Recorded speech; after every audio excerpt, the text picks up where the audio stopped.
Call to order work session of Goodyear City Council. 21 May 2007. All members are in attendance.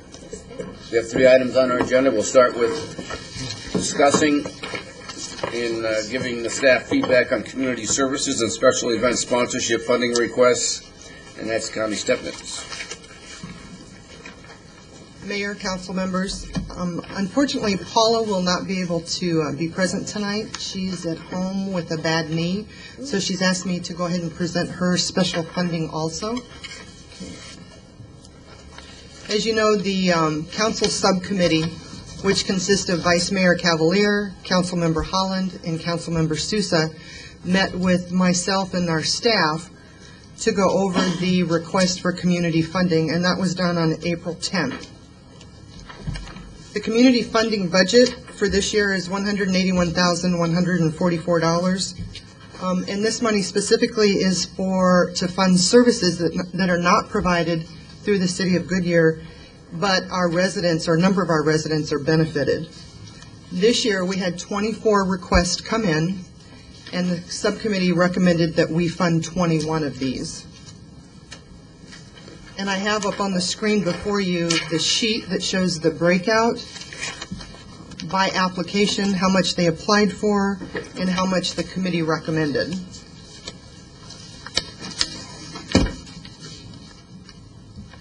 If you'll notice, the first 4 are recommended at the requested level. If you'll look down to public safety, the committee recommended not to fund the Civil Air Patrol Squadron 313, and the reason for that is that it does not meet the criteria based for community funding. They put in the money, the request for the money, so that they could take aerial photos for the police department, and we didn't feel that that was a service to our citizens. That was the discussion from the committee. Honey? Yes, sir. But point out that we felt that if there was to be a contribution, it should come from the police department budget. Yes, sir. Thank you. We did feel that if they wanted to have aerial photos, that should be budgeted through their own department.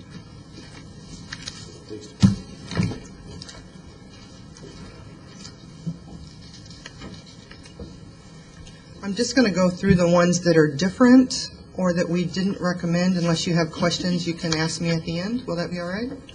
Okay. The Southwest Valley Literacy Program requested an increase from $1,650 to $5,000. Their total budget is only $46,000. We didn't feel that their application justified the increase that they requested, so we funded them at the same level that we funded them from last year. The Volunteer Center requested $11,500. We felt that this is a service that should be phased out of the community funding program. They have moved the Volunteer Center into Phoenix, and we don't actually see a benefit from continuing to fund this particular request. So this year we've budgeted for half of what they requested, $5,750, with the understanding that we'll phase them out next year. Councilmember Holland? But we also said that we wanted to see something for our $5,750. Yes. And that would be something having to do with, quote, volunteers. We do have a meeting set up with them to discuss that, to see how we can get volunteers into our city for that money. So we'll hold that money until we actually have that meeting. Yes, ma'am. Quick question before you go through the rest of these. When you state that candidate for future city service, and you put maybe yes or no, when it says no, is that because either you've already serviced these areas plenty of times, or can you explain that as you're going along? This is based on historical data. We have not had any volunteers from this particular program, and that's... I'm just meaning as you're going down because there's many that are no. And Each item. Each item. Okay, we can do that. Do you want me to start over? Go ahead. Maybe just explain the criteria for that answer there would help. Right. Okay. The way I read it in the past, candidate for future city service is whether or not that We- would become a city service in the future. Whether or not we would actually provide that service. Thank you very much. Oh, I apologize. Okay, I was thinking makes that, sense. would they be, Does that make more sense? next year, could they get funding or not? Yes, that makes more sense. Okay, never mind, you don't need to explain then. Okay, that's fine. The West Valley Child Crisis Center requested $5,000, and the subcommittee actually felt that they did not request enough money based on the services that they provide our community and our residents. They actually offer 1,500 bed nights for children who need to be removed from their homes, and children can stay up to 60 days. So the committee felt that that warranted more money. The Art League West, we denied the request. Last year, they received $1,500 to teach art classes in the city of Goodyear. This is a resident from Sun City West. No classes were taught last year. She doesn't have a venue, and we can't accommodate her in our facilities, so we have denied the request for her.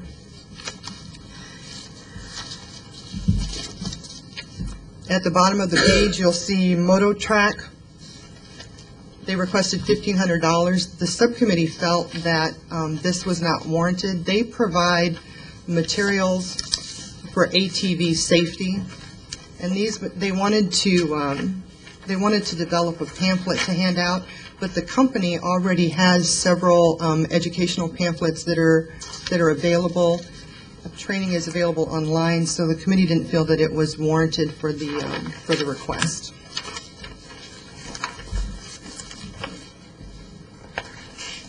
I can have you move to the second page.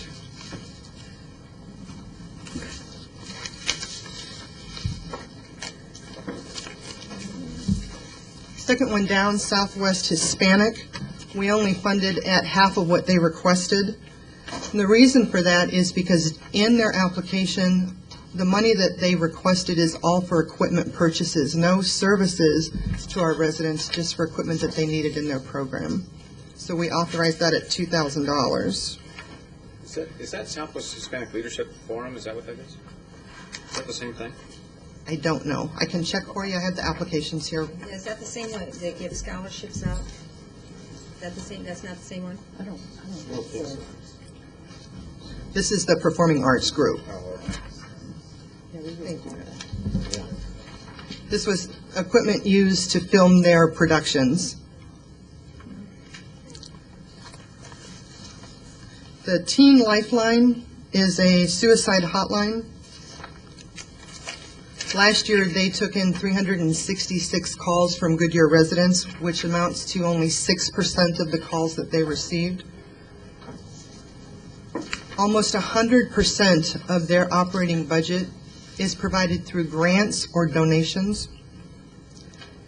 And the committee felt that we should only award them $5,000. There is another program that also offers this same kind of service, and that's the Community Info and Referral Line. So they get a lot of calls in for the same thing.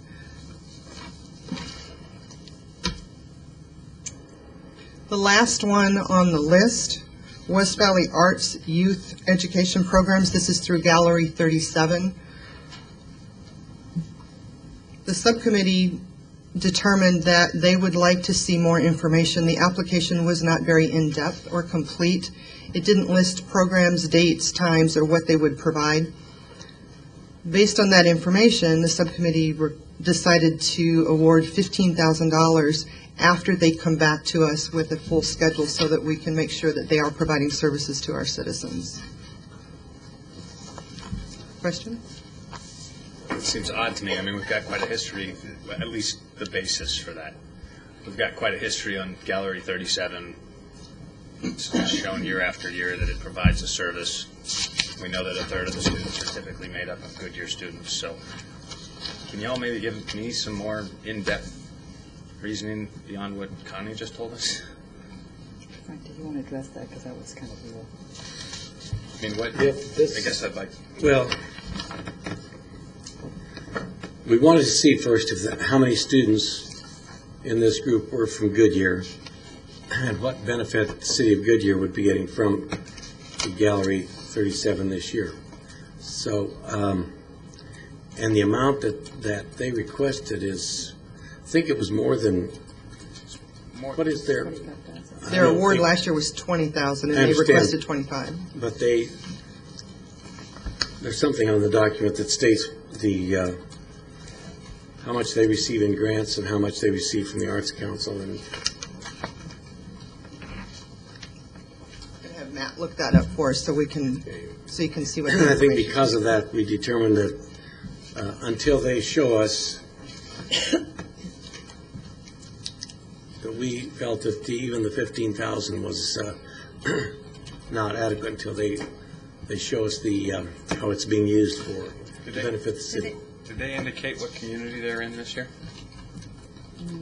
Typically, it goes from Avondale to Buckeye to Goodyear, Litchfield Park, and between those four communities, it seemed like. It was not a very in-depth application this year, and so we didn't get the information that we felt we needed. The application last year was for the Goodyear, wasn't that last year's Goodyear City Park? 2 years ago was the city park. Last year was, if I recall, in Avondale. Yeah.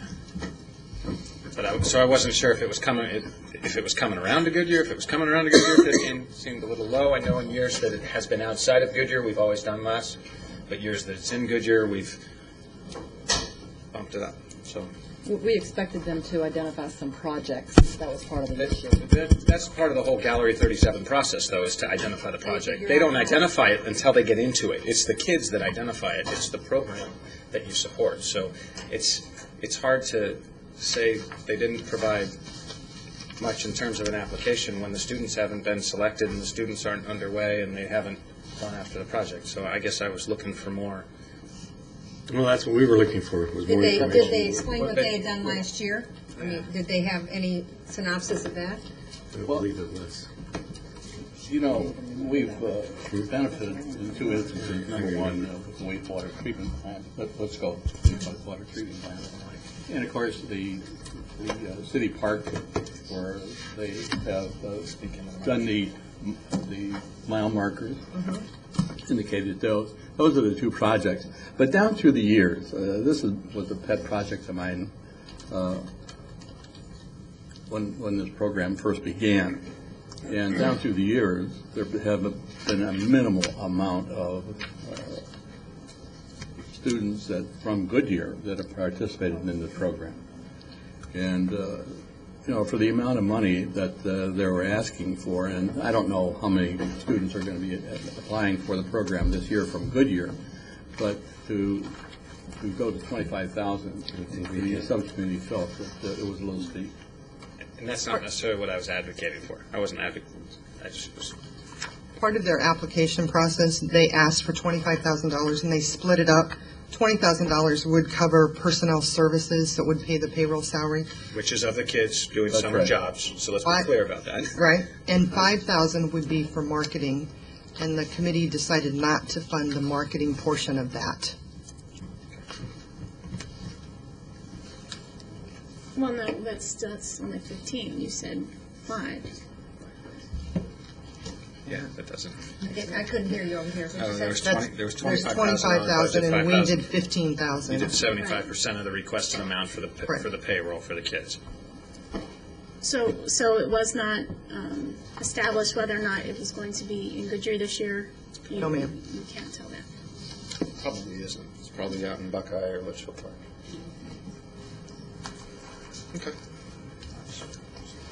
Anything else? To the rationale, your brief explanation didn't hit it for me. So. It was, I think it's important to realize year after year, though, that you go into this as a program, not as a understanding of a project, the number of students, the idea that's going to come out of it, and the physical nature of it. I'll address that. You know, you had 3 different points of view, and we came together on all of this. But I think we realized in some of the cases that we're not going to get all the information we need to, you know, to make that decision. And we did go back and get more information on some of them because we felt we needed that. But this particular one, it was kind of unanimous between us that this was the right thing to do. A lot of times it's the way they're written or the kind of information they provide or whether we can go get more information on it. In this particular case, we felt that we were in the right by coming back with the $15,000. But we didn't seek more clarification or information Not on from this the Arts one. Council on this one. Okay. Well, there's one more issue on that, too, that I think we need to address, and that is the fact that this is, how does this, it's the criteria. How does it benefit the citizens or the children or Goodyear, the city of Goodyear? And it didn't fully meet that criteria as far as we were concerned when you compare it to all the other That's correct. categories. Because the 2 fundamental criteria that we look at are services for the city of Goodyear and the number of residents that participate, and that wasn't answered in the application. Okay. All right. If you take the recommendations as it stands from the subcommittee, the total comes to $147,200.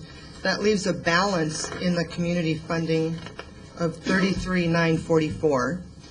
And given the recent events and the attention that we've received through our seniors requesting programming, and we felt as a committee that we could take that remaining dollar from the community service funding and use it as seed money to start a weekly senior program through the Parks and Rec Department.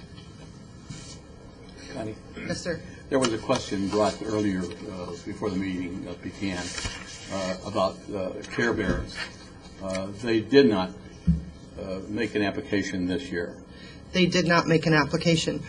At the beginning of the process, we notify all recipients from the previous year. We send out letters and an application package, and they did not return one. So it's not that we're overlooking it, it's just that they did not apply. We did not receive an application. I just want to make that a matter of record. Are there any questions about the community funding? Well, I just think it's a great idea for the senior programs to focus on that. It's been a real void. We have already had discussions with the Parks and Rec Department. They thought that they could staff it 1 day a week at the community center down at the park. Is this a one-time $33,000, or is this 33 this year and next year is going to be 34, or what? This will be a one-time award to start the program, and then they'll put in a request for increase in their budget through the new Parks Department next year. So it'll go strictly to the organizational funding requirements of the Parks Department. To actually staff and present the program this year. Next year. Next year, sorry. Yeah, okay. And there's no problem with it. I mean, we've never done this before. It's precedent setting. I just want to make sure it's within the rules. It is a They didn't service submit that anything to us. they did not. And this would be money that would not be utilized if we didn't approve the senior programming. Any comments or variations on the recommendations? To your point, Mayor, next year we would see a $40,000, or pardon me, $34,000 line item for senior services in the parks budget. That's correct. Maybe not that amount of money. Whatever they determine that they need. It won't come back through this process. I know this is not part of this section from what you just spoke of. When you speak of events that are like the Spring Spectacular or fall festivals or Christmas in the, I don't know, whatever you call your Christmas one, but Jolly Holly or Holly Jolly. yeah, is that now? That's all through the Parks and Rec budget. Is that All of those events are paid through the Parks and Rec Department. Okay, but And we it is have not seen budgeted that yet? into their budget. I don't remember seeing that. But they consider it a budget. That's, but we don't see that per line. I think that they're all lumped together, and there's one line item for events. Okay. so we don't get to see which events we're funding or not, or bringing back, or things like that. Well, you certainly could, though, if you wanted. You will. Oh, I want to. And I think they listed those events when they presented the baseball stadium. They already had a calendar set up for using the stadium. I noticed that. I noticed they had the events.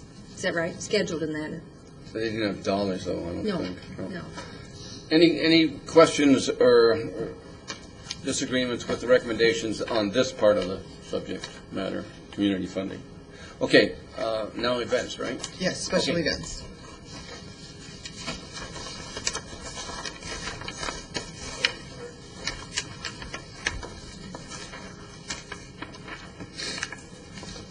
Jeff, thank you.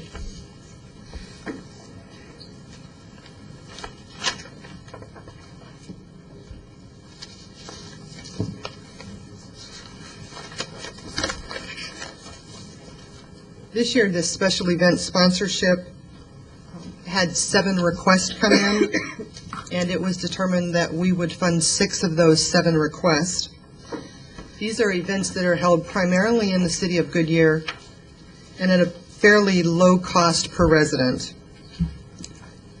The budget includes $70,000 for special event sponsorships with $24,000 in-kind service, and that's staff to help run these events. If we can go across the top, you'll see that the symphony is budgeted at $25,000. That's an increase over $10,000 from last year. I'm sorry, that's not correct.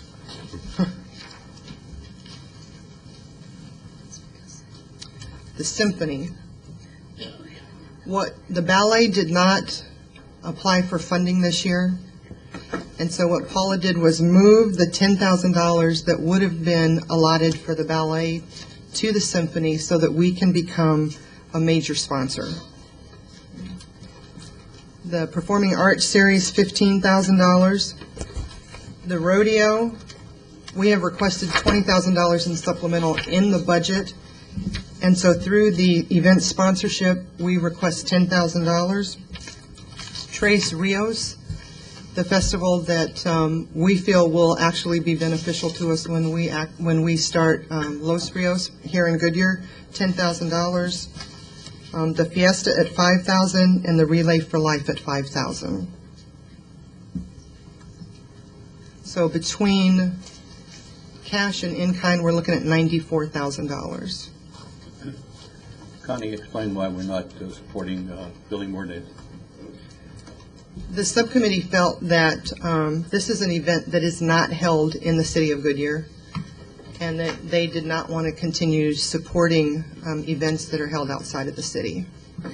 And it's not being sponsored by the Chamber of Commerce. That's right. And it is not being sponsored It's this year sponsored by the City of by Avondale. the actual city of Avondale. Yes. When you look at all of the funding that we've proposed, the staff calculated over $1 million in savings between staff, operating cost, service, and events to our citizens. So we think that the $181,000 and the $94,000 in special events is well justified. This concludes my comments. Any views in opposition? I'll get to that. Oh, okay. Any views in opposition to the recommendation? Okay, open to the public. Mr. Gelser?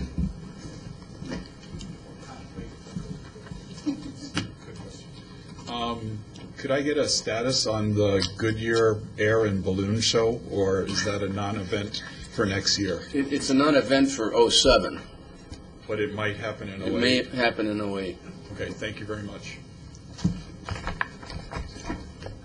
Okay, move on to the next subject. Are we good on this one? Great, thank you. Thank you. I'd just like to thank the committee. Oh, that's a very good Thank you point. very much. Appreciate it. We'll take it. Appreciate your hard work. Nice. Yeah, it is a hard job. Thank you. It is. It's It used to take us days to do that, by the way. Literally days of argument. And this is Remember, nice. Vic? Yes, and, we put a lot of people through the hoops, too. It was a discomfort for them, and I think the method we're using now is much more courteous. We have a little history with them now, too, quite a bit of history. Yeah, we'd approve $10 million in a second. $10,000 would take us a couple of weeks sometimes. And we've got specific criteria, so we can go by that, and it works. You're up, Larry. Okay, thank you, Mayor, Council, good evening. Tonight, we'd like to talk a little bit about the policies within our community facilities districts. It's been a few years since the policies have been updated.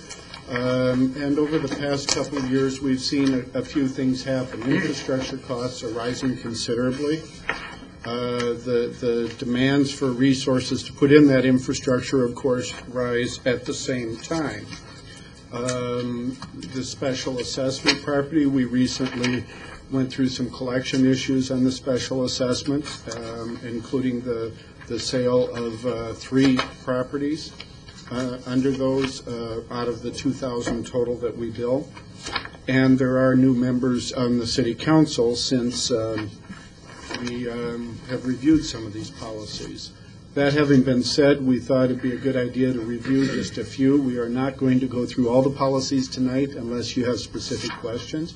But I would like to introduce a few people in the audience that are part of this process.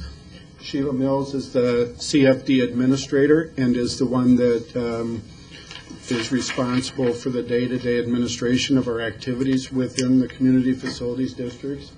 Scott Ruby is our bond counsel, and Scott is involved every step of the way on any financing issue that we're involved in.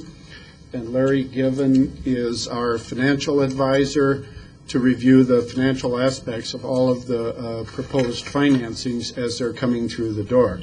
And I would tell you that that number of financings and the time spent on those is not insignificant for any of these people's time.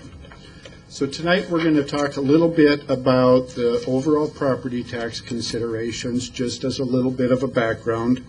We're going to review standby agreement policies, and I'll define standby agreements for you when we get to that point. And we're going to review potential issues relating to special assessment bonds. Please feel free to ask me questions as I go, but if it looks like it's something that I'll cover as I go later, we'll take it at the later point, but I don't want to leave you confused on any points that I make earlier on.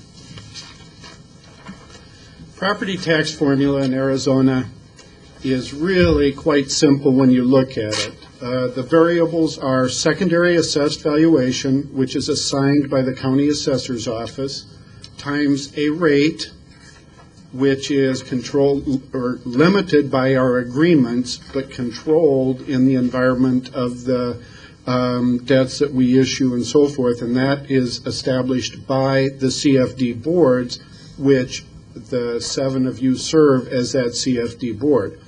And those two combined to equal the tax levy, which is the amount of money that we collect in property taxes. The primary purpose in CFDs is to, that property tax is used to repay debt, bonds that we have issued previously on each of those CFDs. So the formula itself is quite simple, but the components of the variables is where it gets complex. And I always like to start with the simple formula of why the system works the way it does to help keep us all in the same plane on the discussion. Well, secondary assessed valuation has grown in all of our CFDs as it has for the city of Goodyear. And what are the causes of that growth?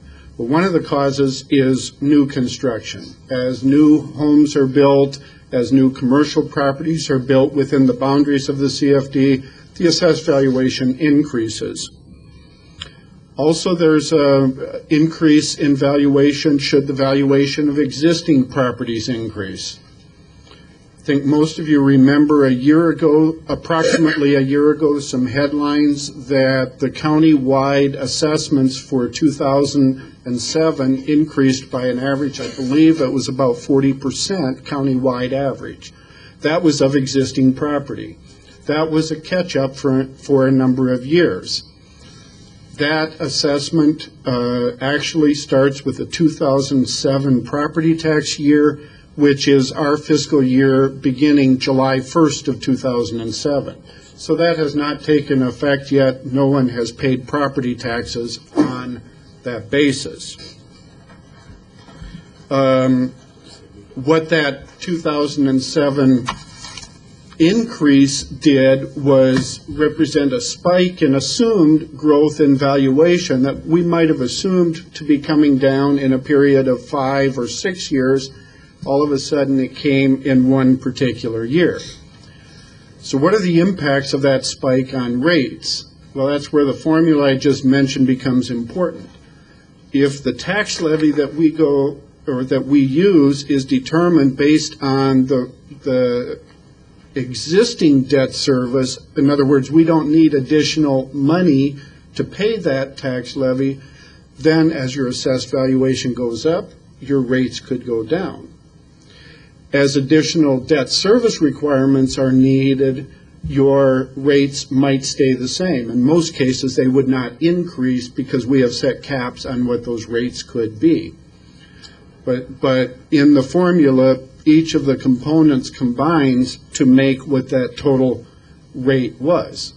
As a result of that, there is some interest in issuing additional general obligation bonds in various areas within the district. I guess I went too fast. Put a chart up here that is a presentation of what was the secondary assessed valuation growth in each of the 10 community facilities districts that we've got. And you can see it ranges from a minimum of 42% to a maximum of 202%. The 202% really hasn't been a lot of improvements. It's low dollars, so you kind of throw that one out. And that leaves Palm Valley Community Facilities District number 3 with the highest growth in assessed valuation.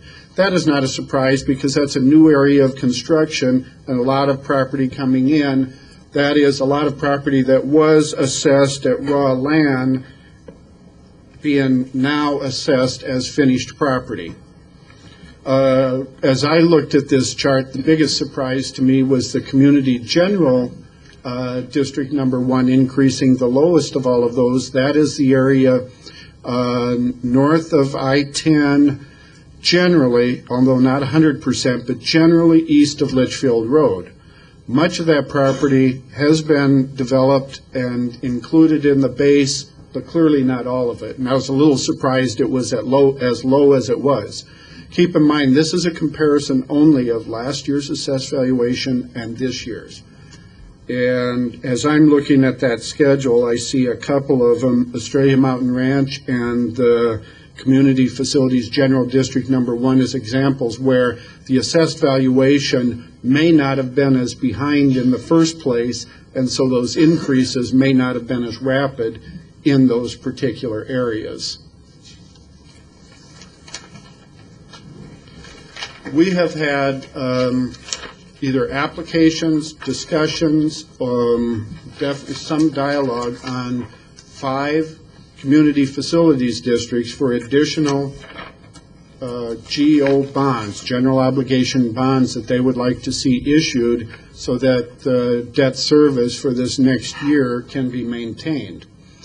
At the rate, the property tax rate in those CFDs could be maintained at that same level. And those 5 districts are Centerra Community Facilities District.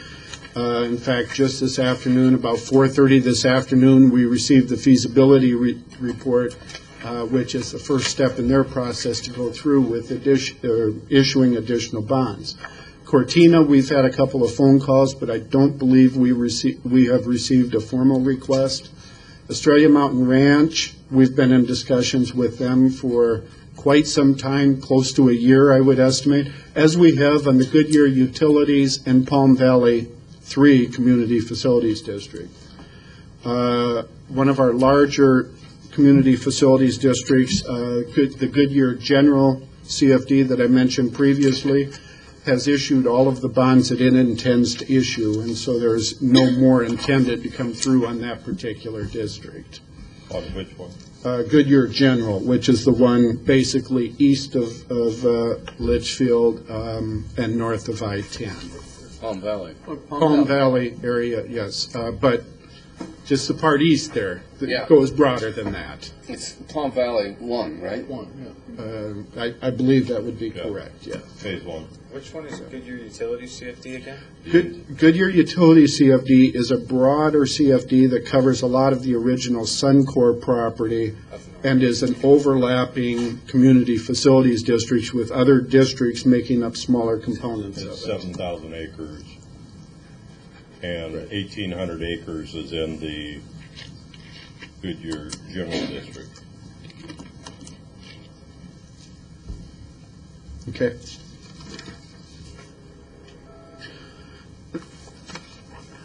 That was very brief discussion on the property tax rates to serve as kind of a basis for the next couple of questions, really.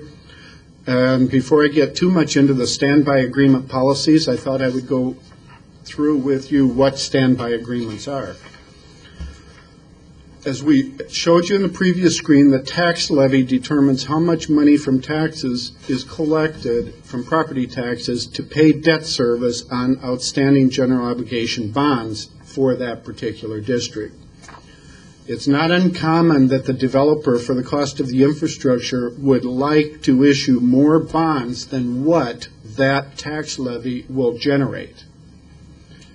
And to do that, we need to have assurances that there is a method of paying back on those bonds so that the district itself does not levy a higher rate than what was originally intended. And the mechanism that we use to do that is a standby agreement.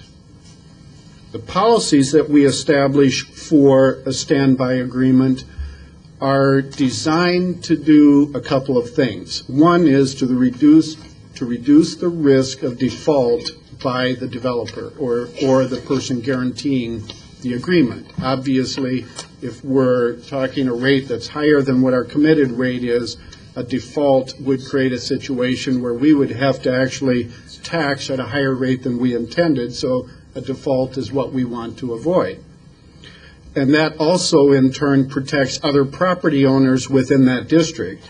Once it's sold out, the new buyers, say of a house, we've committed to a given rate, and if that standby agreement doesn't cover that debt service, then the property owners of that house would have to pay a higher property tax at that rate also. Larry, we recently, I think, got involved in foreclosure of several properties relative to delinquency. How does that occur? Individual property, how do they become delinquent when we sell that property? Okay. That does not relate to the standby. It does relate to the next issue after the standby, so I will make sure I answer that at that time, and if I don't answer that question, if you'd ask at that time, when I talk the special assessments. Thank you. Okay.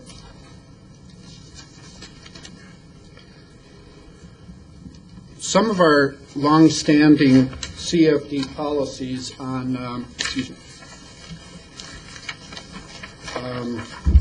on standby agreements are that we do not allow the underlying property tax rate that the standby agreement would support to exceed $1 above the already capped rate. So if a CFD has a capped rate of $1, that means the debt service on the bonds that we issue would not exceed $2. It's just a means of limiting that total. In the case of overlapping CFDs, we do not allow the overlapping to exceed combined in those CFDs by $1.25. But any individual CFD still cannot exceed the $1. So overlapping, you can't go to $1.25 just simply from that. We also require a minimum of 500 existing dwelling units to show some development within that area and some activity. And then we require an audited net worth of 5 times the principal value of the bonds.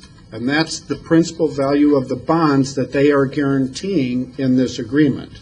But it's the total balance of those bonds. So we require an audited balance sheet of 5 times that. And that's was established as a means of reasonably protecting us from a company that may later not be able to pay. We've also had a number of standby agreement practices that have evolved over the years. One is that we have limited the combined property tax rate. Assuming a default on the standby agreement, we've limited the combined rate to $3 per 100 of assessed valuation.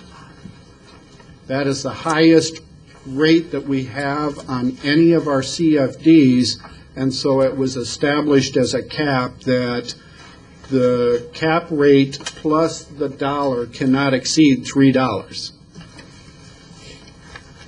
The standby agreements also are looked at to be caught up in a reasonable period of time. Generally, while we haven't defined that, I think 5 to 7 years has been an area that we've looked at for that period of time, that with reasonable growth assumptions for that assessed valuation, how long is a period of time that we would expect the standby agreement to stay in place before it would go away.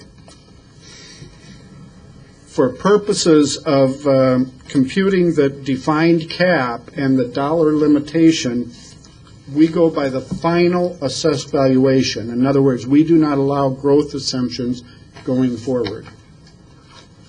Now, for purposes of determining the 5 to 7 year period that I just referred to, obviously we assume a growth in assessed valuation.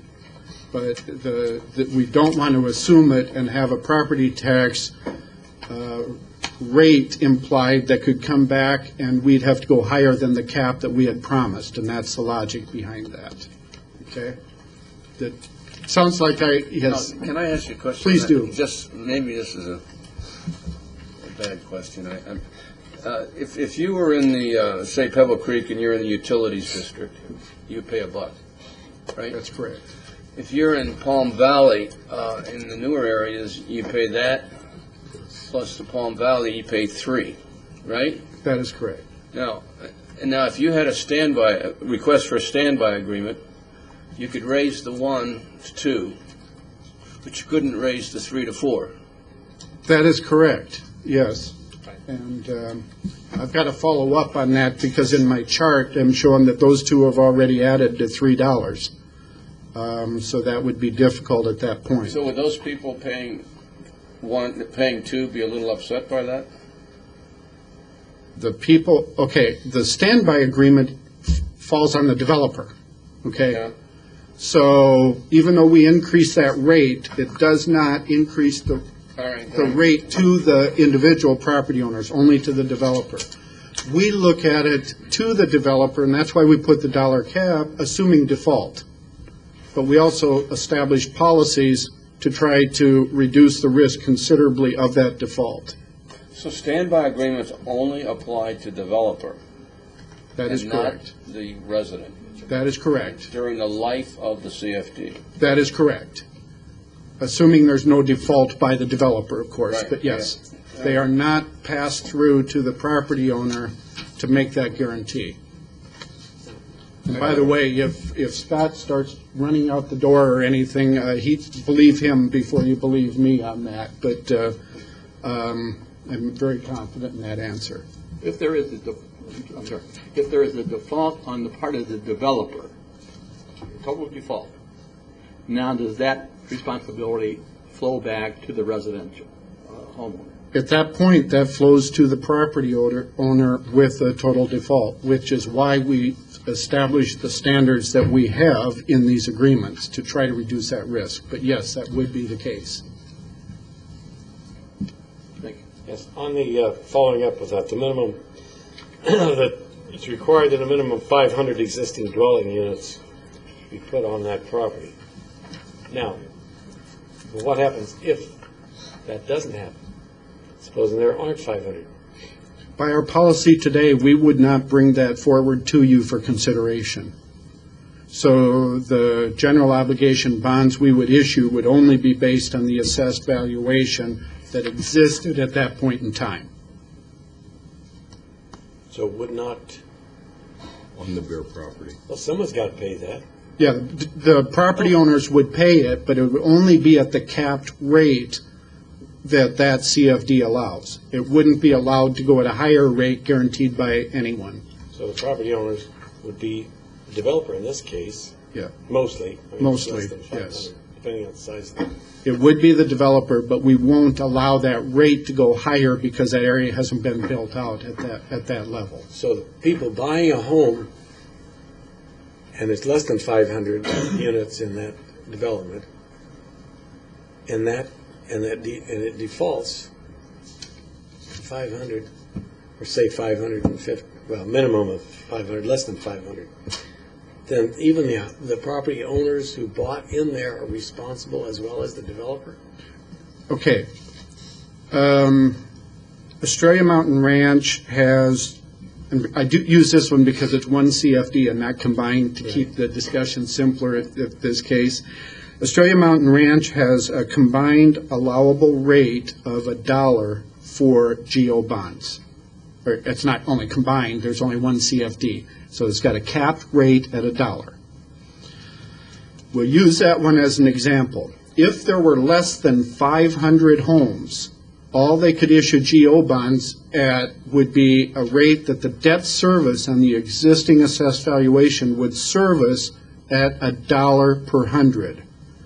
The standby agreement is designed to allow them to issue additional bonds that would, debt service could go up to an implied rate of $2 as long as the developer can pay that difference. Okay. So in either case, the property owner should be paying, the ultimate home buyer should be paying the same amount. It should not impact them.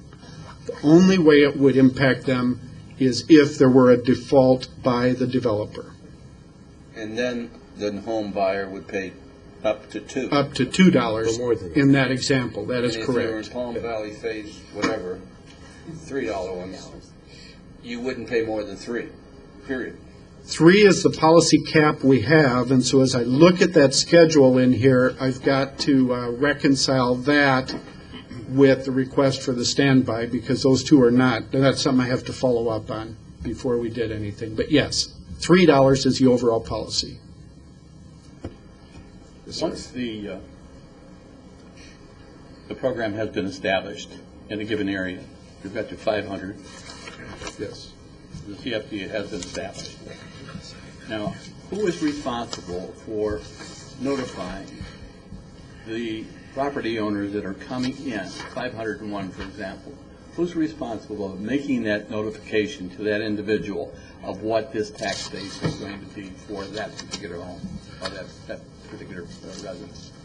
Actually, that disclosure we require from the first buyer at the original sale, disclosure of what the costs of the CFD are and what they can expect to impact them on their property tax bill, special assessment bill, what those costs are. Those are outlined, and we require that of all of the developments that use CFDs. Those are legal documents that are signed off at the time of closing, right? That is At correct. the closing table. Yes. Nobody reads them, they just sign. Public report. It's disclosed, and the purpose of it is to make sure that they are there. And they understand it. What? The purpose of it is to make sure that they know about But they it. sign, let's put it this way, they sign off on it. I don't know if they always understand it, but they sign off on it. They don't Everybody's so necessarily excited read it. about signing off, they don't care what Yeah, the they just documents want say. They're looking at, when you go to a closing table, it's my experience, they're looking at bottom line, they want to know what their payment is, and you go through and explain them those little variables, but it doesn't always get to them. My experience when I was receiving a lot of the phone calls was the majority of the people didn't remember a thing about it. When I reminded them of the agreement and that, oh yes, I do remember that being discussed. at closing, but they needed some reminding of the specifics. And they have the documents. Pardon me? They have copies of the documents. Absolutely. Yes. One area that's been addressed in the past that we've got some concerns about is in the area of liquidity. The fact that a developer or guarantor might have net worth of 5 times the original bonds, if all of that net worth were tied up in hard assets that are not readily convertible to cash, can they make the debt service payments? A few years ago, in looking at that on one specific agreement, we used a net worth assumption that had to be, we took intangible assets such as goodwill off the balance sheet and required still at that level 25 times any annual debt service payment.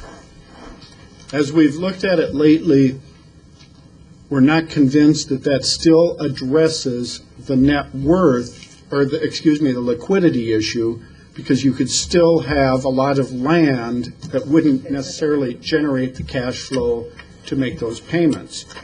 So what we're looking at, and this is in the side of practices, although we'll obviously accept any input that you have and appreciate it, but what we're looking at is to use a quick ratio, which is very similar to working capital, except that it takes out inventory.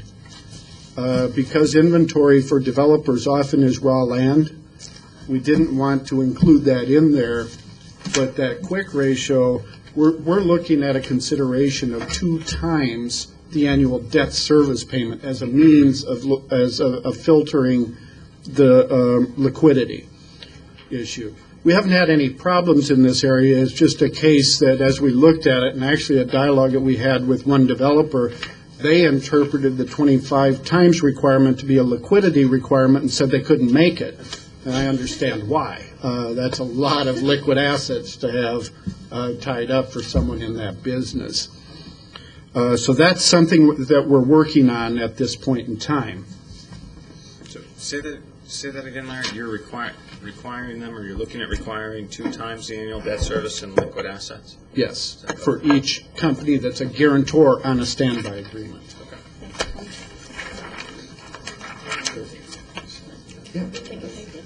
Hi, I'm Larry Gibbons with Peacock. I'm your financial advisor. I just want to put you at ease. It sounds kind of complicated, and I just want to kind of put you at ease that the $3, the overlapping tax rate for $3 really only applies to a certain developer, and that's Suncor right now. With the Palm Valley 3 and with the utilities districts and the general district and utility district overlaps, that is not a common thing that's occurring all over the city with a lot of these districts. That's only in that particular area where Suncor is the original issuer of these kinds of bonds, has created multiple districts to achieve what they want to achieve as far as the reimbursement for infrastructure.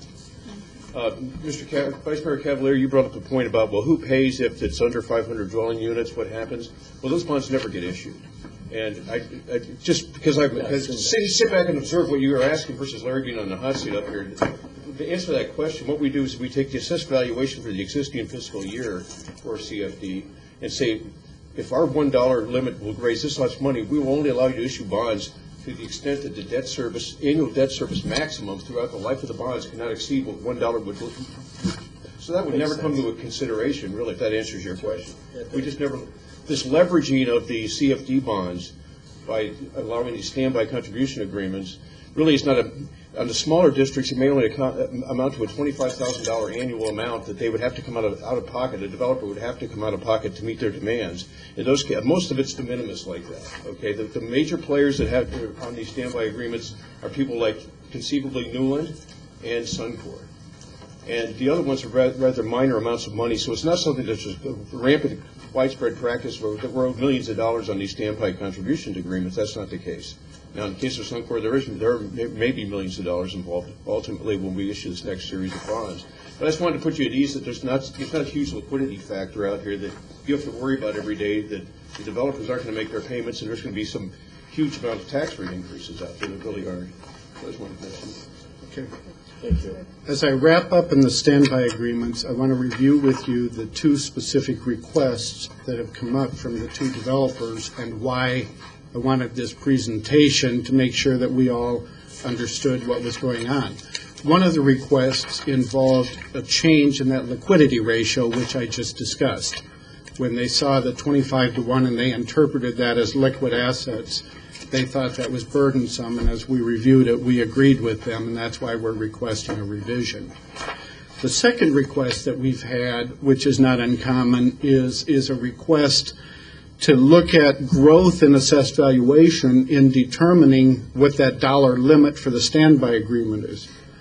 And at this point in time, from our perspective, we're not inclined to want to go that direction and allow an assumption of growth, because any miss on what that assumption is can affect the property tax rates for individual homeowners, and we want to avoid that.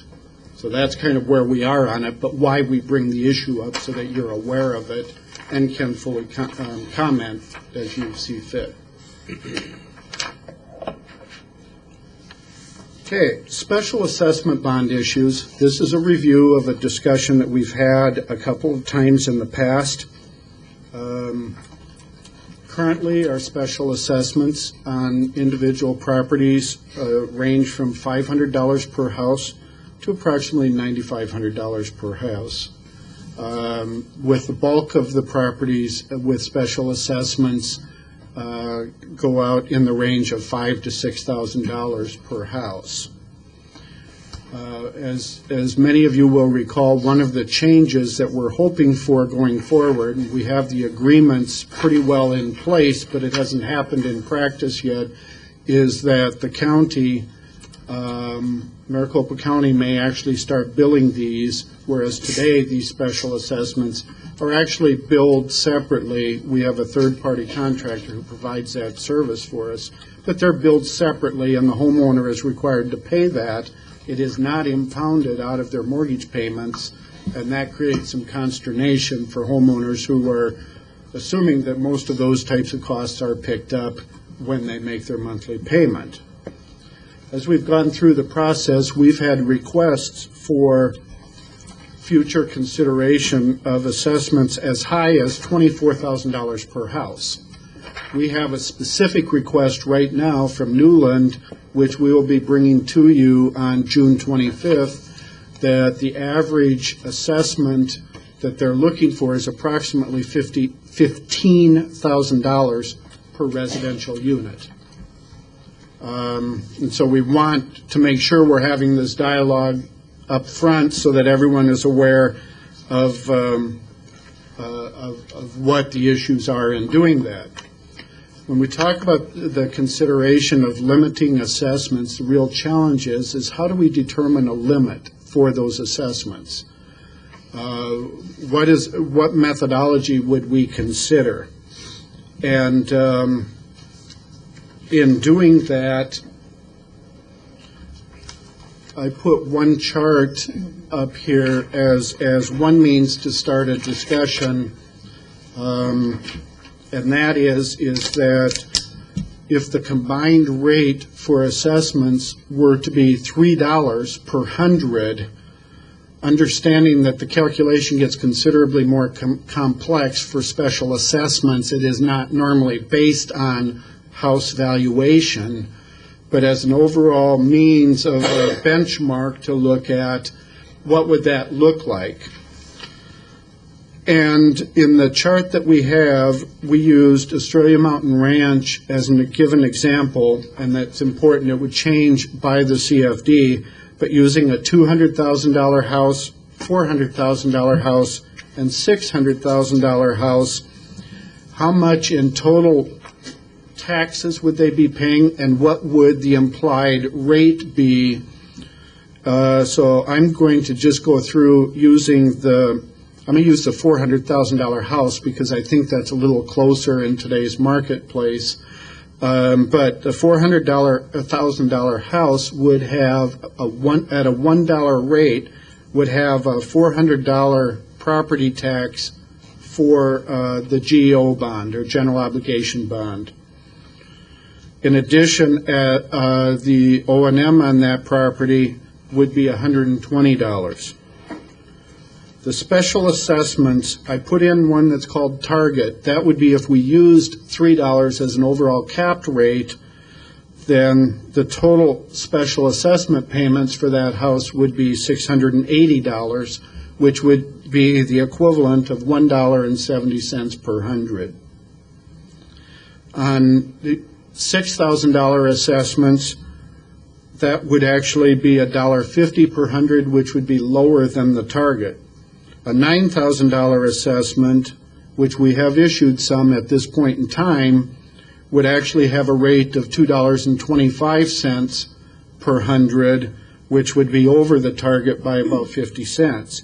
And a $15,000 assessment, which is the target, or is the request that we will be addressing in a month or so, would be a $1,500 annual payment, which would be approximately $3.75 per hundred. I put this up as a benchmark because, quite frankly, in asking this question, what is a reasonable standard, it's a very tough question to answer. As indicated previously, we've seen feasibility reports as high as $24,000 in a request. And when you look at the cost of infrastructure, that's not unreasonable for that cost of infrastructure. But when you get to the property owner level, the real question is it unreasonable at that point? I wanted to. Larry, Yes, where do we sir. have the special assessment CFD bonds issued today? Yes. We have special assessment bonds issued today. Actually, I'll go ahead and do this on this chart, which is the existing property tax rates. We have special assessment bonds today in Australia Mountain Ranch and in Goodyear General CFD number 1. Utilities don't, right? Okay. That's the only two areas today that we have special assessment bonds. So they're paying, up in Frank's area here, they're paying $1 on the Property GO bond. bond, yes, sir. And then they're also paying a special assessment. That is correct. Did they pay that when they bought their house? That assessment lien was on there when they bought the house. Okay, and now yes. they're paying it on a monthly basis or something? Semi-annual basis Semi-annual. today. So, okay, taxes in there higher than I thought. So That's a tough there's some folks in Australia. situation. Some folks in Australia, not all folks. Frank doesn't pay it. No, I'm not. he was grandfathered. And let me explain that answer. He was grandfathered more than. I had a city councilman who every meeting publicly stated that they got their water for free, so let me correct that before anyone misinterprets. Right. In Australia Mountain Ranch, the CFD was formed after the development had started, and property areas that were already out in private hands, if you will, that had property owners were not included in the boundaries of the Community Facilities District. Vice Mayor Cavalier's property is among those. But that was the logic behind it. What year? That what were year- excluded, yes. What year did the special assessment? The CFD was formed in 99? That's not bad for a senile guy. So November of those- 99. Those lots that were already underway, or those lots that were already working towards improvements were not included in that. So there's many of, Yes. probably half of Australia Mountain Well, Ranch it's right not now. sold, really. Gulf Village and areas south basically were the ones that were brought into the CFD. That just goes around the golf course. So let me ask you another question. If Centerra is $3, right? Yes. I assume that we would not want to issue a special assessment bond in that area, nor if we were in CFD District Number 3, which is 2 and 1. So, Correct. so That would be the logic. we don't want to exceed that $3 to include GO and special assessment, do we? That's what I'm throwing out. We never discussed that. No, we haven't I've always discussed that. understood. I've always understood that about Australia, that it was in a unique, and what's the other I'm not- one's coming to? That's not the question. I'm saying, we should have a limit. That if it's $3, if you're at $3, you shouldn't have a special assessment bond taking you higher, which I assume the policy would permit that today, or will it? The policy today would permit that, Because we've yes. said before that we won't go higher than $3, but I'm not sure we said to include special assessment. I don't think we did. You did not say that. Yeah, That's we need to correct. say that. Just to make sure I'm clarifying the issue on this, I think that I know that most of the proposals we're seeing for special assessment bonds are considerably lower than that combined rate.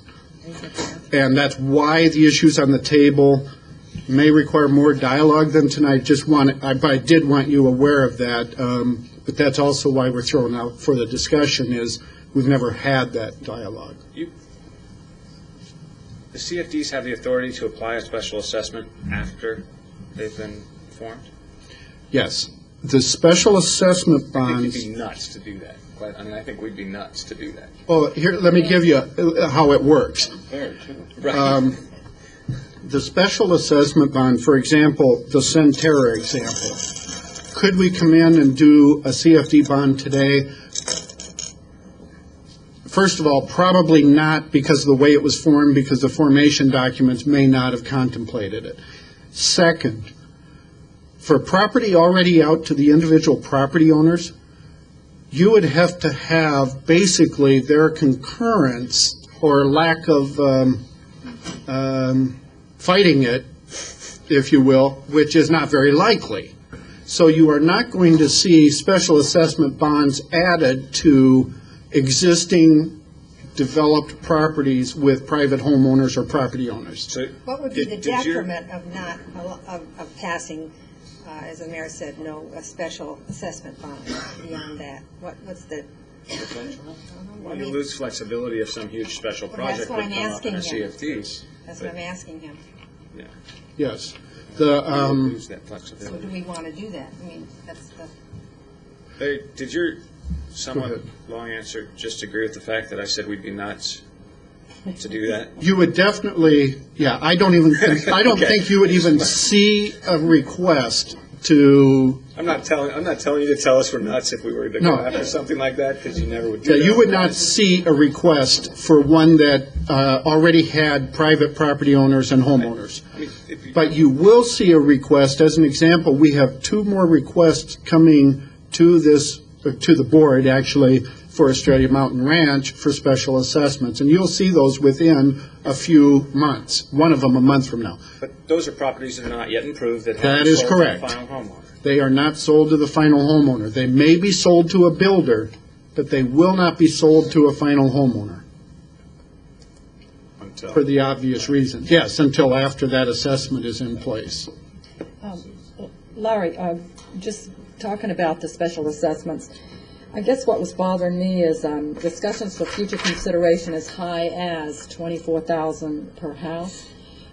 Could you just, first of all, I don't think that'll be taken very well, and I'm just trying to figure out how it got that high. I can answer that in general I'm not terms. paying your share. Where it gets as high as $24,000 is in the environment where the developer is trying to recover significant upfront infrastructure requirements or costs to generate the cash flow early on in the development. He's trying to get that from the homeowner. He's not trying to get it from the city. Let me step back. Yes, he would be getting it from the CFD in the fact that the CFD would sell bonds. Okay. Those bonds would be repaid by the homeowner, but the bond proceeds would be used to build infrastructure. Okay? So, yes, he would be getting it from the CFD, in effect. Okay.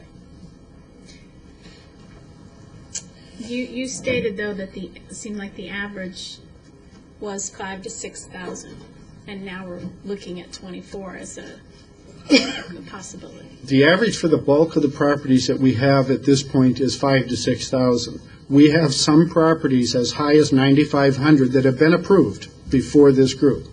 And in fact, the most recent feasibility study that I believe was approved, we haven't sold the bonds in Australia Mountain Ranch was about 8,000 per parcel. Round numbers. It's never safe to make any assumptions, but are you making the assumption that because of the downturn in the market that we're going to see upward pressure on CFDs and special assessments because the profit margins are narrower and money being made isn't as great, and therefore infrastructure cost, and I mean with concrete going up, gas going up, are we going to see pressure in the creative financing? I think when you add all those variables up, that the answer is yes. But I think you start to hit a lot of what we were seeing, we have been seeing even before the market slowed down, was with the cost of infrastructure, as high as it is, the means of financing, this is a tool that is used to finance that infrastructure. And my comments make it sound like it's purely a tool for the developers. I think that as I look at some of the CFDs that have happened in this community, they have provided capital for developers to be able to provide other amenities within developments that have been very positive for this community.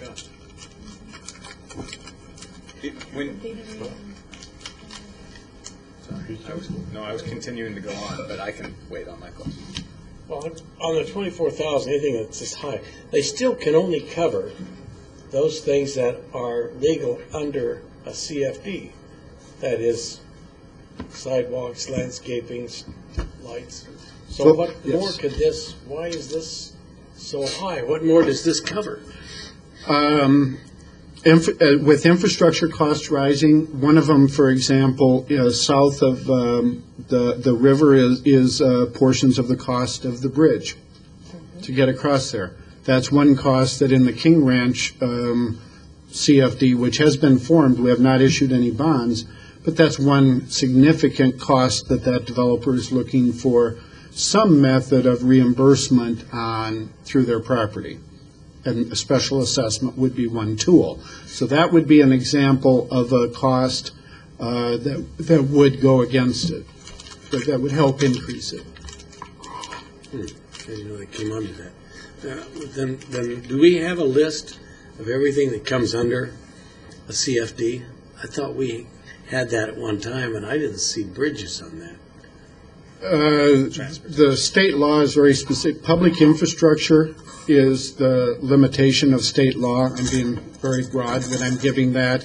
If I have to get more specific, I'll call on bond counsel. But public infrastructure, it has to be public infrastructure to qualify for tax-exempt financing. Yeah. Dry utilities, as an example, do not qualify for this funding. I'm amazed he's remaining seated, so. I've either scared him to death or. When we talk about the feasibility study, and I can't recall,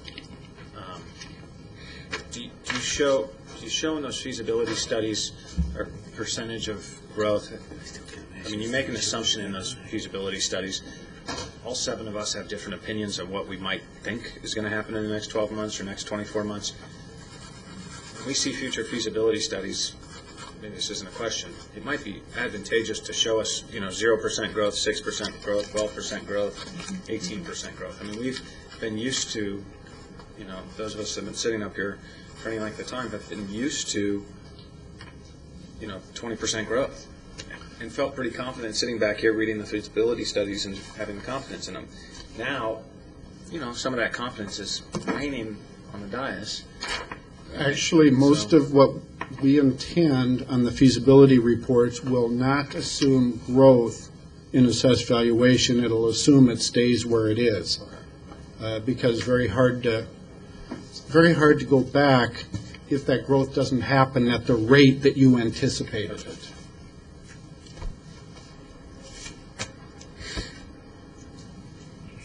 Any other questions or comments?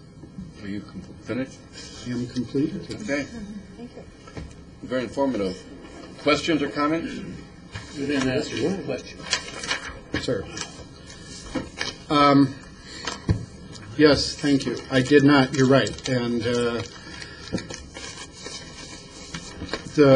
Refresh your memory. yeah.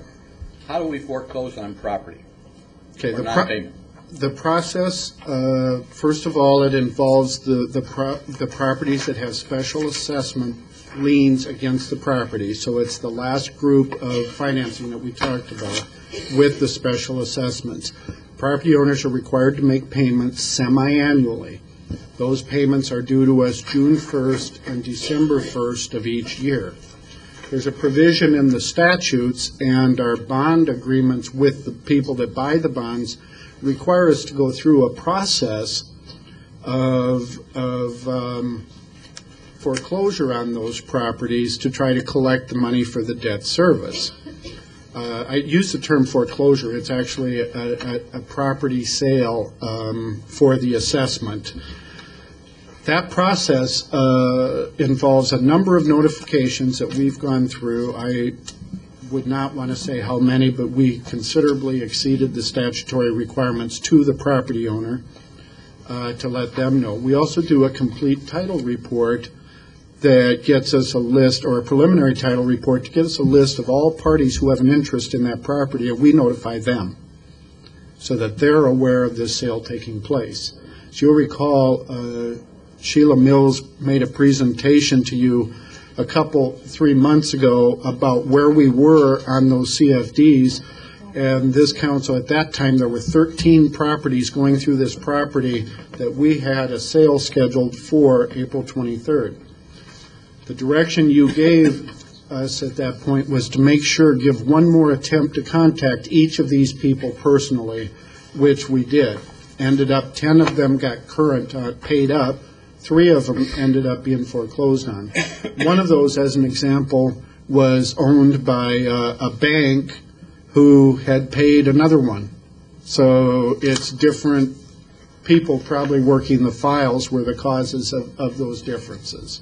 Who bills for the assessment? Right now, the bills are done by our agents that we hire, but the CFD does the bill for those assessments, separate from the property tax. All right, I live in Palm Valley. Yes, right? sir. And the community, that's district number 1. Where am I paying this tax? This assessment was paid, either didn't exist on your house or was paid off before your house, in your case. It was at escrow. Mine was at escrow. Okay. Yours was. Oh, okay. So you never received that bill. Going through this process, I would think, I can't ever remember receiving a bill for the CFD. That's correct. Am I in arrears here someplace? It should be there when you get home tonight. Let's get that taken care of. Yeah. But that's only in an area where you have special assessment bonds. That is correct. Yeah. Okay. Thank you, sir. I appreciate that. Yep. Thank you. Just relieved. Okay, thank you very much. Larry Given, thanks for coming. Shall we take 6 minutes, Ken? Is that all right? How long are you going to take, you think? I can get through it in about 15 minutes, depending on the questions, but... Good. Then why don't we, 6:25, is that all right? Great. Yes.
Okay, if we'd start it up, Ken, you're on.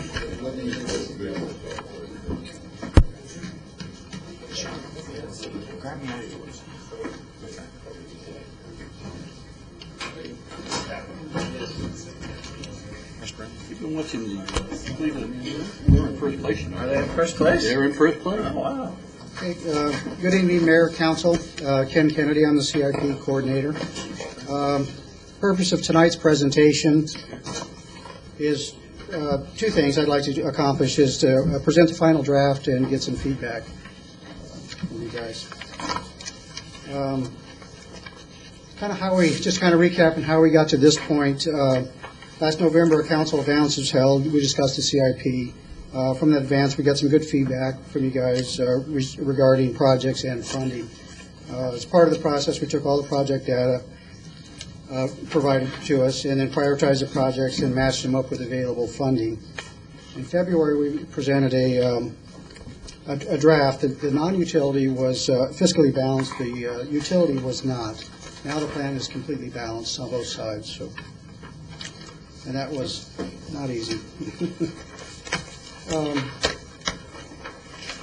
Some of the higher priorities when balancing next year's was the infrastructure for the economic development corridor, ensure a sustainable water supply, and also provide wastewater capacity. The water, each one of those projects is about $20 million in the CIP. So the economic development corridor, infrastructure for areas south of MC 85, Bullard Avenue, Airport Gateway. And then the water side of that is the bulk water agreement related to and the related infrastructure to give us about 10 million gallons of water per day. That'll take us well into the future in our water needs. Wastewater capacity right now is going to be at 4 million gallons per day when we complete the expansion. The new proposed addition will increase capacity to 6 million gallons with odor control.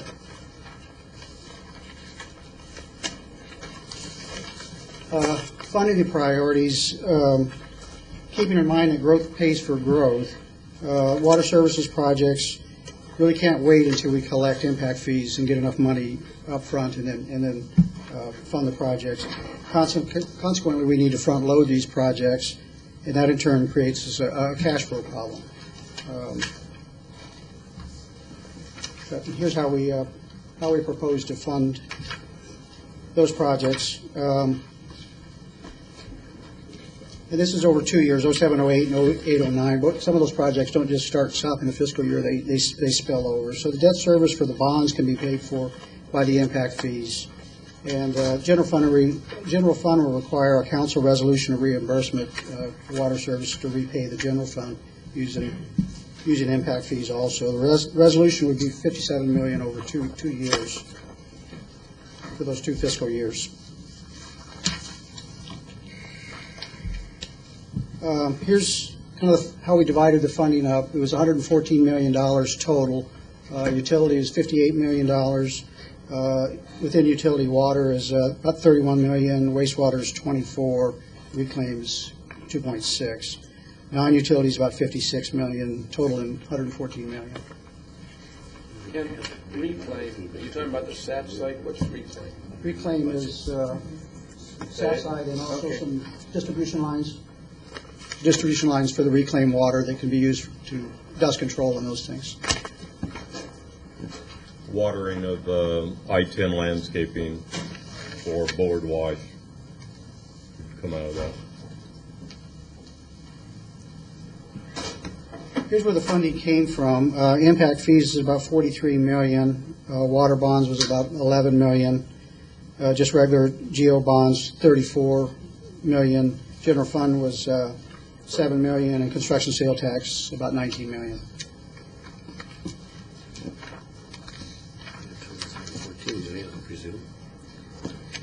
Just kind of a quick update on some of the other projects. City Hall, we're still same schedule as presented before. We're starting the master plan this year. Design 08, 09, construction 09, 10, and 10, 11, open fall of 2010.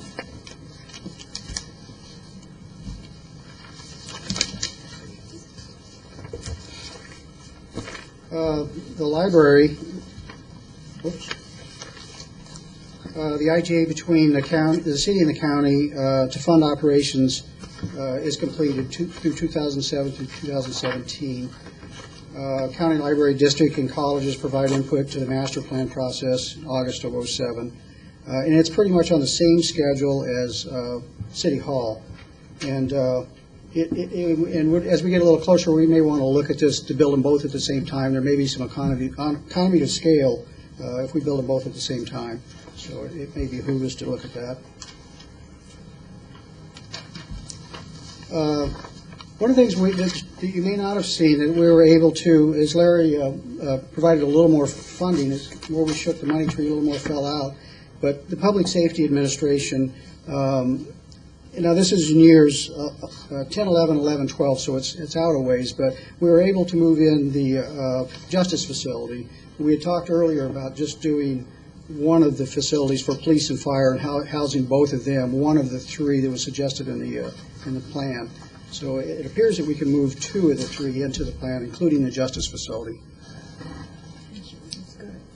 And that's about a 35,000 square foot facility. This is kind of an update of where we were and where we're at now. Fiscal year 0506, we had budgeted $131 million.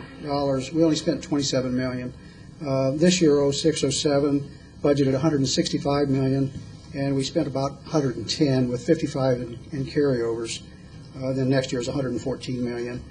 The carryovers, it gets a little complicated with the carryovers. Now, the $55 million is just a benchmark that we use for our budget capacity next year. It's kind of the high water mark for our budget capacity, which we can't exceed legally.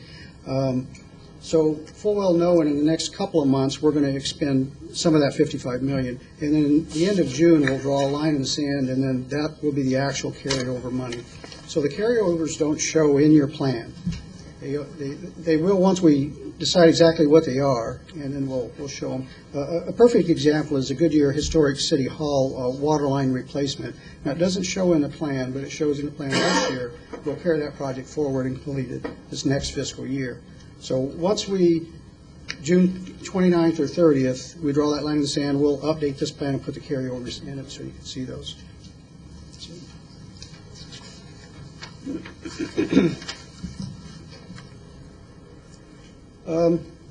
What's next? Receive feedback in the final draft for approval in June. I went through it pretty quick, but No, you're very succinct. Thanks. I'll open it up for discussion if you. Ken, I mean, Yes, just chime in. okay. When we talk about the CIP project, for example, City Hall, and there's been a lot of controversy, a lot of conversation about performing art. Is performing arts a part of the City Hall figure that you gave? They are doing a master plan, and but I think that was discussed as a private partnership, not as part of this CIP. It is not in my CIP, so That's correct. maybe Jim can. Pardon me, just add a comment on that question. The Performing Arts Center is separate in the CIP, as you have in front of you.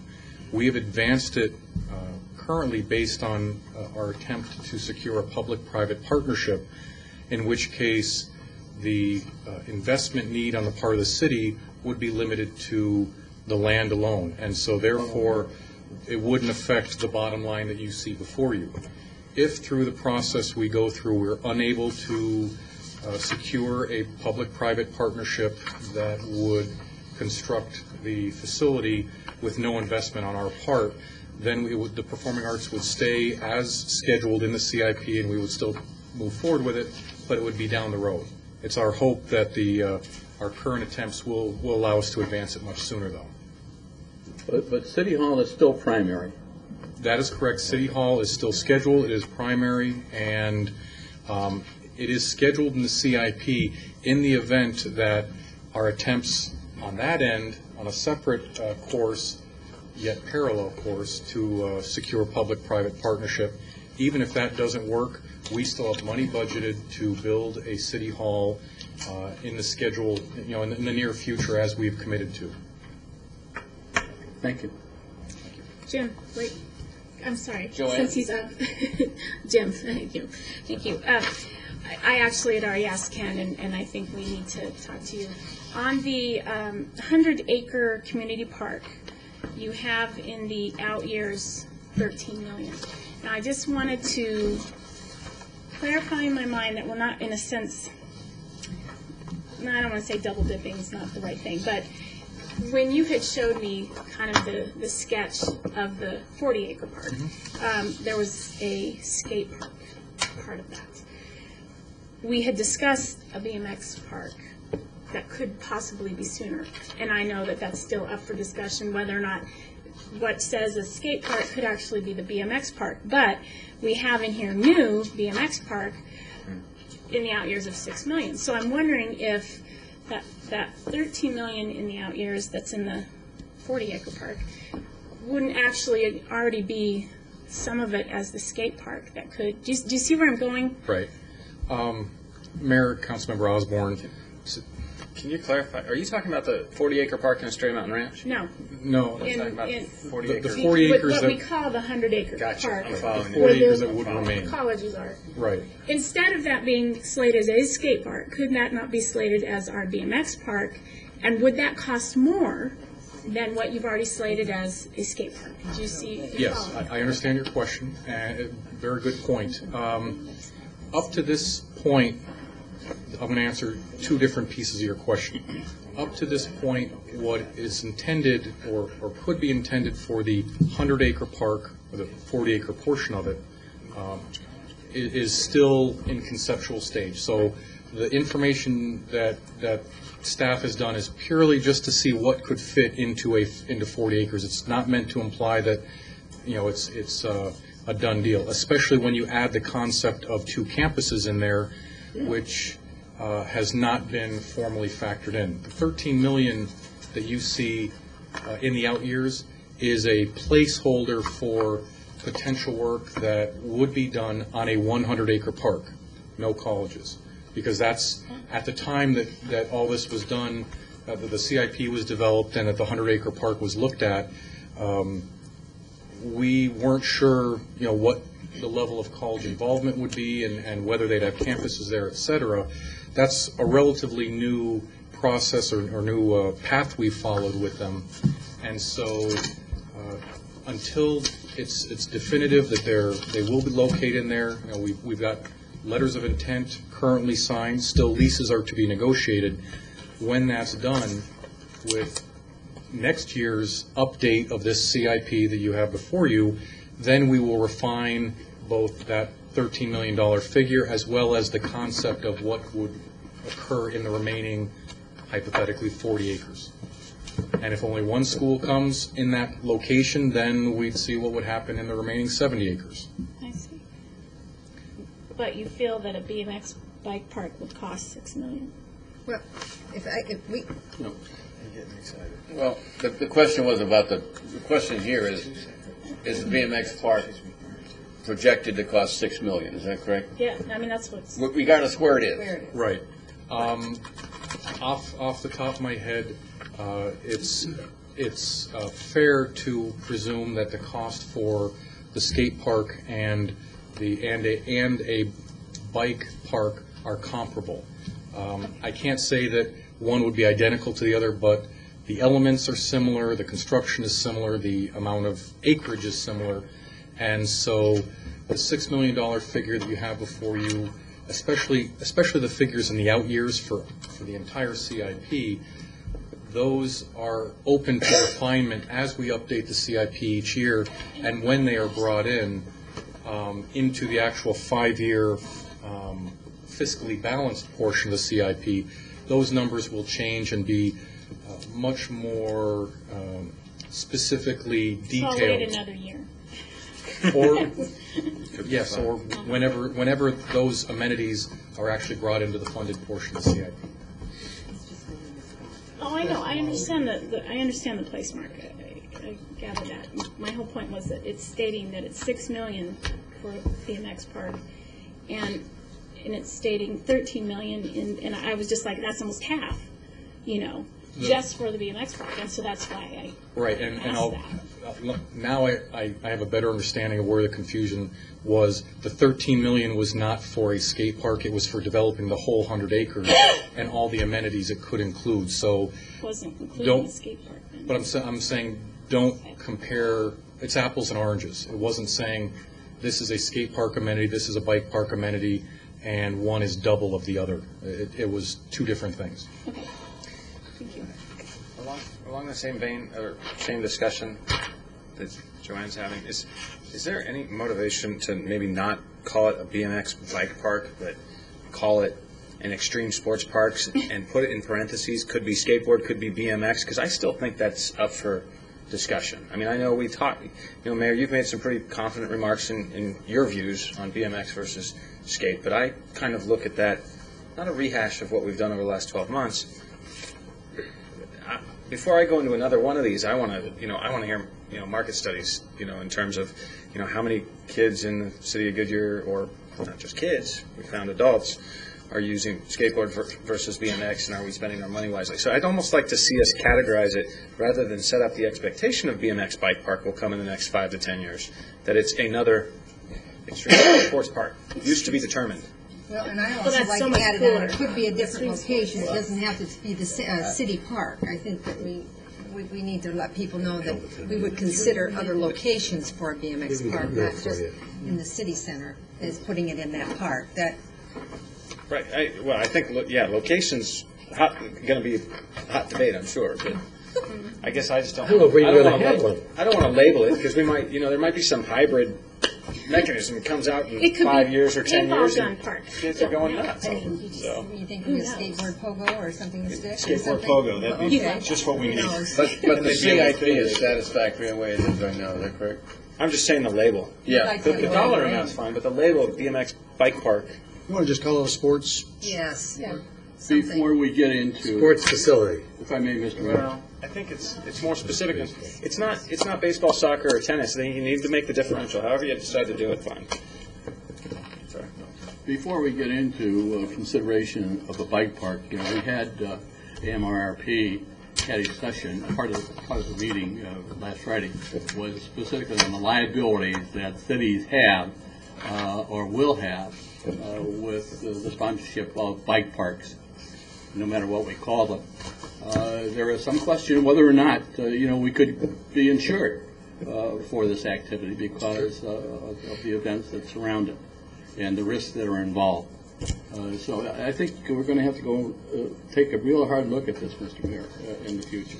And it's something that I think Dean was there Friday, and he has a complete history of what two attorney firms have given AMRP relative to risks that are involved here, and they are serious. So I caution us to take a very slow movement forward on this issue of bike parks. But not skateboard. So, okay. Further discussion or questions? Are we still going down? We're still going down the CIP? Yeah, I do. Yeah, go ahead. No, he's finished. For briefly. Yeah, go ask.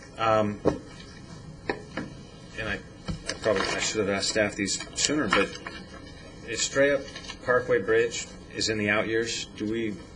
How far out in the out years? Yeah, that's, the out years is really not determinate. There's not it's past 5. Okay.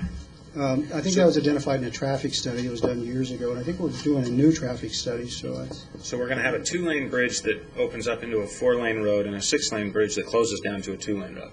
Right. Going south. Okay. What? Going south, you're going to have two choices. You can go across the big wide bridge and go into the narrow road on Cotton Lane, or you can go across the really narrow bridge and cut off your mirrors into the wider road. The 6-lane bridge only 2 will be usable, right? Not going to have, No, the six-lane bridge will have 4 lanes coming to it, crossing over a 6-lane bridge into a 2-lane until such time as the developer heals himself and builds the remaining 2 lanes. So it'll be a 4-lane, a 6-lane to, or a 4-lane to 6-lane bridge to 4 lanes. And then the city has to come in and build the outboard lanes or the inboard lanes for the remaining 6 lanes on both ends. That's not the Parkway Bridge, the Stray Parkway Bridge. The Stray Parkway It's going to Bridge, remain 2 lanes for the foreseeable future. it's 2 lanes until such time as the traffic study determines when we need to go to an expanded, and that will be impacted by what happens with the Cotton Lane Bridge. The traffic volume could very well shift off of onto the Cotton Lane alignment, therefore delaying. The inconvenience will be basically during PIR and certain other events. There's going to be no median on the 2-lane road between the bridge and Estrella Parkway on Cotton Lane, right? It's going to be a 2-lane road, lane striping separating. I'm concerned you got Cotton Lane South, Cotton Lane South from the river to Estrella Parkway. there will be a divided. It will be divided? Median divided. Just the 2 lanes will be median divided? Ultimate build-out's divided, but aren't we building just 1/2 with 2 lanes? Right. So, Yeah, it's, that's so one each for the way. foreseeable future, it'll be That's one each strictly way one head way. on, That's right. no median. Okay. For a distance of less than 2 miles, Okay. or right at 2 miles. I mean, I know from my experience, and Frank, you know from your experience, when there's 2 lanes out there and you're head on, people are traveling pretty high rates of speed. We see it as an income generator. Speeding. Until my insurance rates go up because I live in the zip code where there's too much accidents. Okay. The roundabout will slow them down. Yeah, a mile and a half down the road. That's what I said. What was we added 550,000 to the EMR community park. What was the reason I don't think we added anything, did for that? Says in your notes, right under project title, EMR What community page? park added, sorry, thank you, page 2.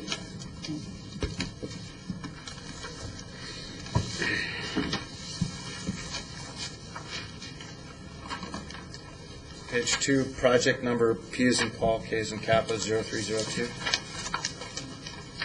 Oh, that's right, we did, I'm sorry, we did add 548,000. Cato, that was your request. Is that an escalating cost or? Construction cost. That escalating construction cost.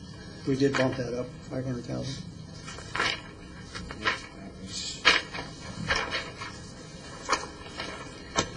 Page 8. The Estrella Parkway realignment with King Ranch. We've got $650,000 for right-of-way in there in 09, 10. For some reason, I had in my mind that we were doing a trade, that they were going to realign the roadway, and we were going to give back right-of-way on the eastern side. And I'm wondering why we're budgeting $650,000 for right-of-way. That's what was budgeted in the original, not that it's right, but that's I just transferred that over. I mean, you can look. That's subject to continuing negotiations. We didn't address that in the development agreement? In the development agreement, it spoke to that the city would pay the differential between what it actually cost to leave it and expand it or to realign it. There was a differential cost. The later discussions moved it to almost to a zero cost to the city, but we never got to finish the conversations. Okay, so it's an open-ended. It's a dead issue right now.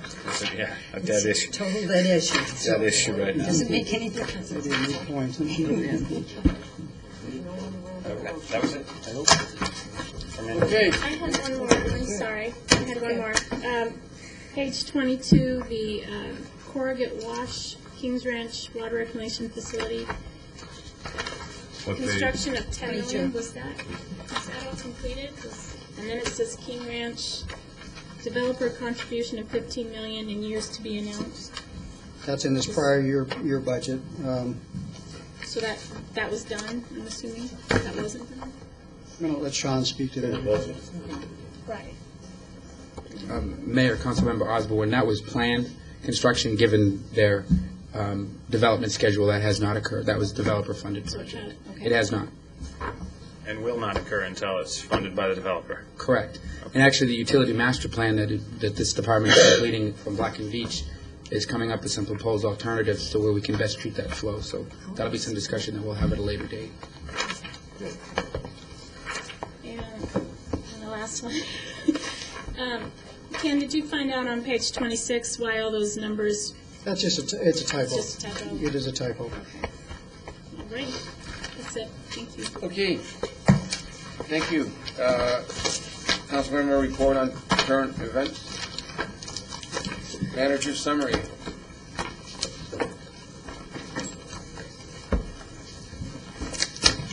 Well, as it related to the CFDs, I think that there's some conversation about staff bringing back some additional information to help fully understand what the infrastructure is that's being built in relationship to the cost. Also, a little more information about what is driving some of the cost and people seeking increased amounts. There's further need as the feasibility studies come through to reinsure. I think it was Rob's comment about whether population growth or factored in. Need to ensure that those are not.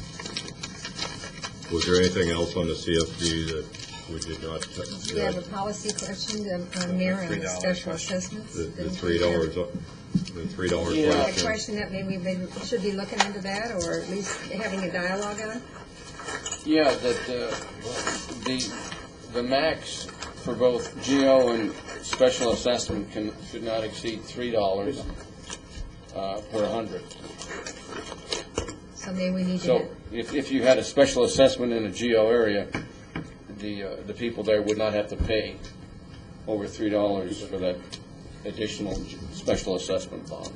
Can you put that on for study, or at least? That can come back in the form of a paper from staff, because I think that there are situations where there's pros and cons to that. You need to see both sides of that. I think so, because you don't want to tie your hands just because the initial input is like.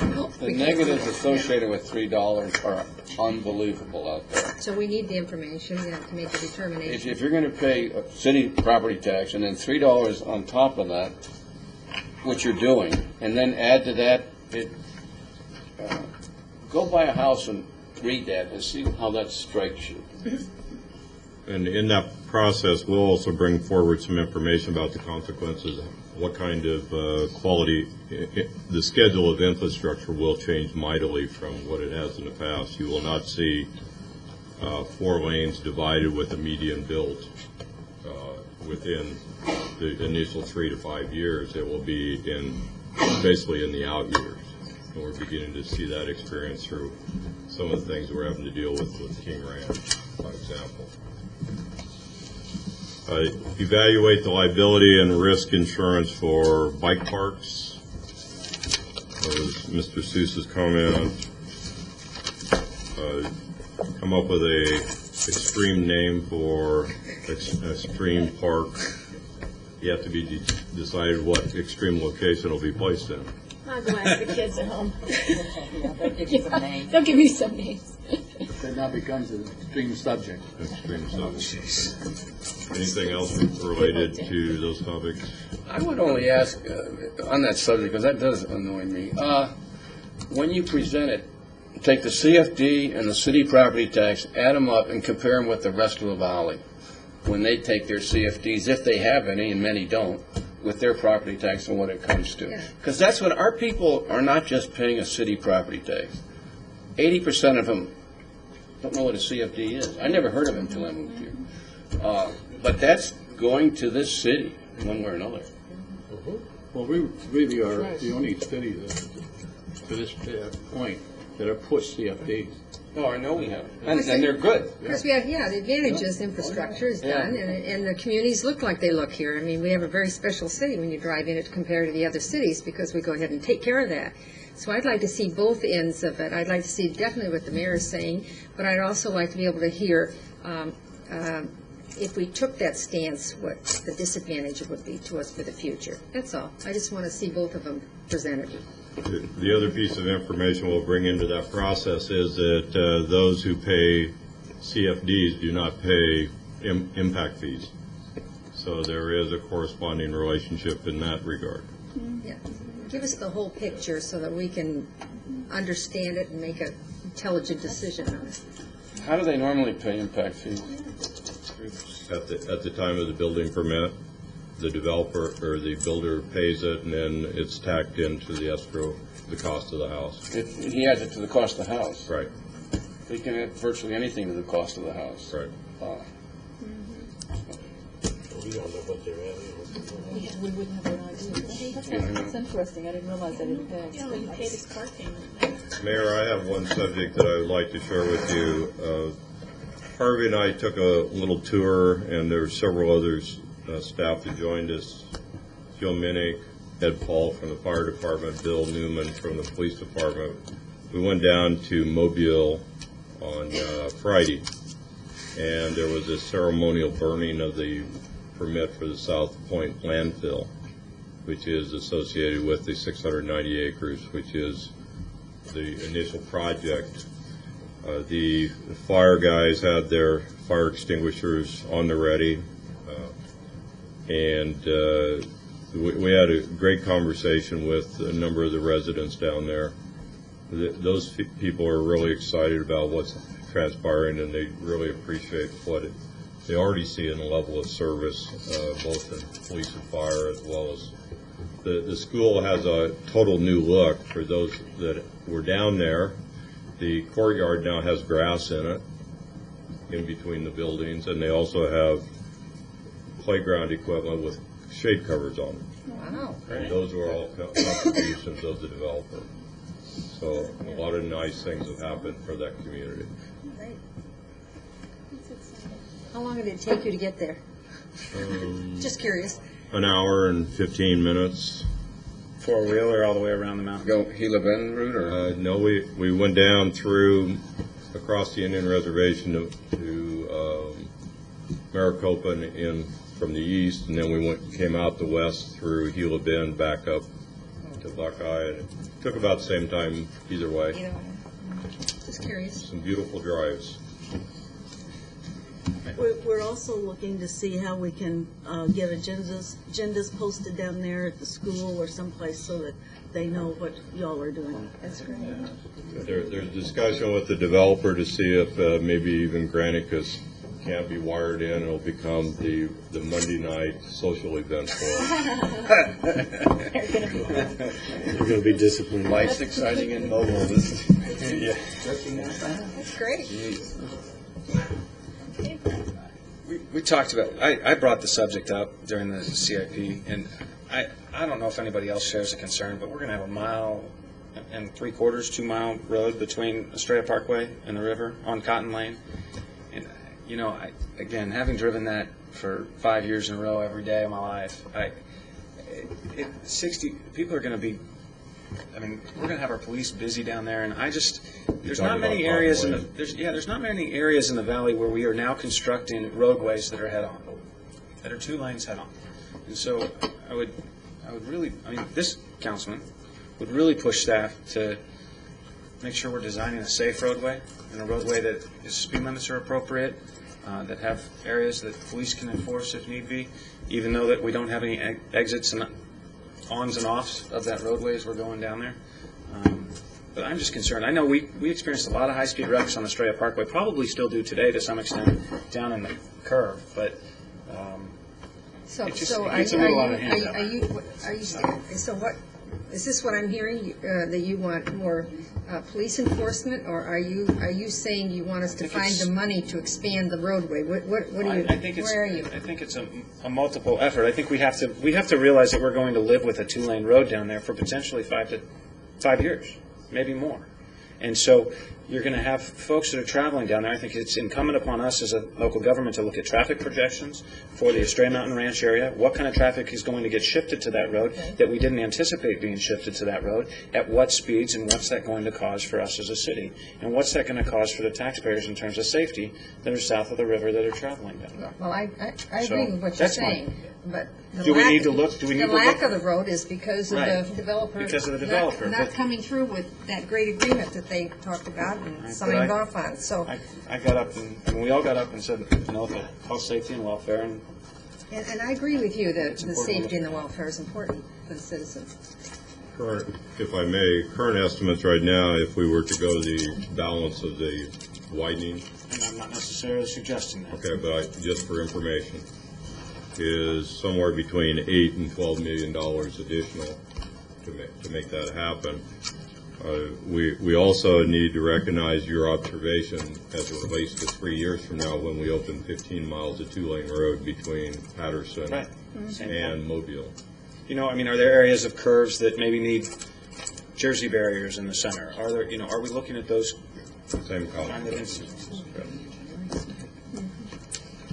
No, we'll pass that on to the Yes, engineering. Okay, and you'll report back, like, any other subjects? Is that an action item? I'll make a- If anybody else agrees, I agree. I think it should be an I think it should be. I think it From the should standpoint be. of safety, Yeah. how can we enhance safety on that And it's better to do particular it road? now. Yeah. We're going to do it before the pavement's in. I'm not against what you're saying. I just didn't know where we're going to find the money to do it. Okay, meeting's adjourned.